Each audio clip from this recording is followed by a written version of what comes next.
আমি মোহাম্মদ রুহুল আমিন, রংপুর জেলার গঙ্গাচড়া উপজেলাধীন নোহালী ইউনিয়নের কচুয়া গ্রামে আমার বাড়ি। আমি ছাত্র জীবনে ঢাকা বিশ্ববিদ্যালয়ের ছাত্রদলের রাজনীতির সাথে জড়িত ছিলাম, সক্রিয়ভাবে জড়িত ছিলাম। আমি 1994 সাল থেকে অদ্যাবধি বাংলাদেশ জাতীয়তাবাদী দলের ভারপ্রাপ্ত চেয়ারম্যান।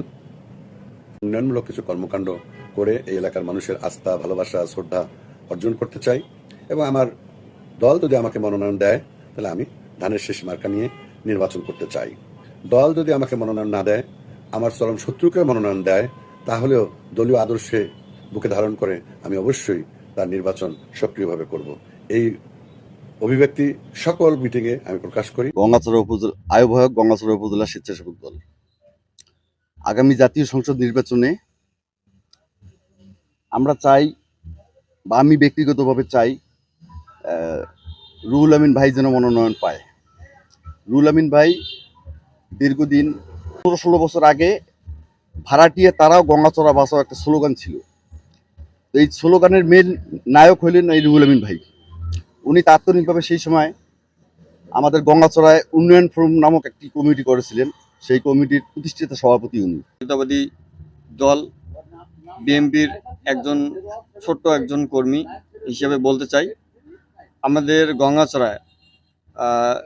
গঙ্গাচড়ায় রুহুল ভাই যেভাবে কাজ করে যাচ্ছে এবং সাধারণ লোকের পাশে যেভাবে থাকতেছে, আমি মনে করি, আমার ছোট জ্ঞানে এবং ছোট মস্তিষ্কে আমি মনে করি রুহুল ভাইয়ের মতোই হচ্ছে আমাদের একজন সৎ এবং বিবেকবান এবং যোগ্য লোক রুহুল ভাই। আমি মোহাম্মদ ওমর ফারুক, আমি আলমবিদার ইউনিয়ন স্বেচ্ছাসেবক দলের আহ্বায়ক। তো আমাদের আলমবিদার ইউনিয়নবাসীর চাওয়া, রুহুল ভাই অতীতেও আমাদের পাশে ছিল, বর্তমানেও আছে। তো উনি চাচ্ছে যে স্থানীয় যেন একজন এমপি মনোনয়ন পায়। সেই জাতীয়তাবাদী দলের একজন সক্রিয় কর্মী।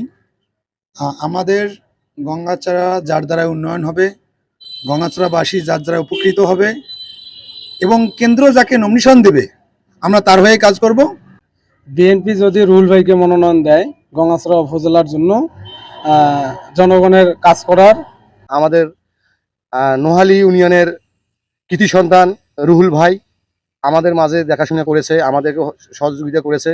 তা আমি চাই যে গঙ্গাচড়া উপজেলায় যদি রুহুল ভাইকে ধানের শীষের মনোনয়নটা আমাদের ভারপ্রাপ্ত চেয়ারম্যান তারেক রহমান সাহেব দিত, তাহলে আমাদের গঙ্গাচড়াবাসীর খুব উন্নয়ন হতো এবং এলাকাবাসীও সবাই চাচ্ছে যে এরকম একজন কাজের লোক, এমএনসির লোক হলে খুব ভালো হয়। এই জন্য আমরা মনে করি যে উনি যদি ধানের শীষের মনোনয়নটা পায় তাহলে সামনের দিনে আমাদের ওই রকম লোক হলে আমাদের উন্নয়ন হবে। আর আমরাও এলাকাবাসী মনে করতেছি ওনাকে আমরা দলমত নির্বিশেষে ওনাকে ভোট দিয়ে আমরা ইনশাল্লাহ সামনের দিনে আমাদের অভিভাবক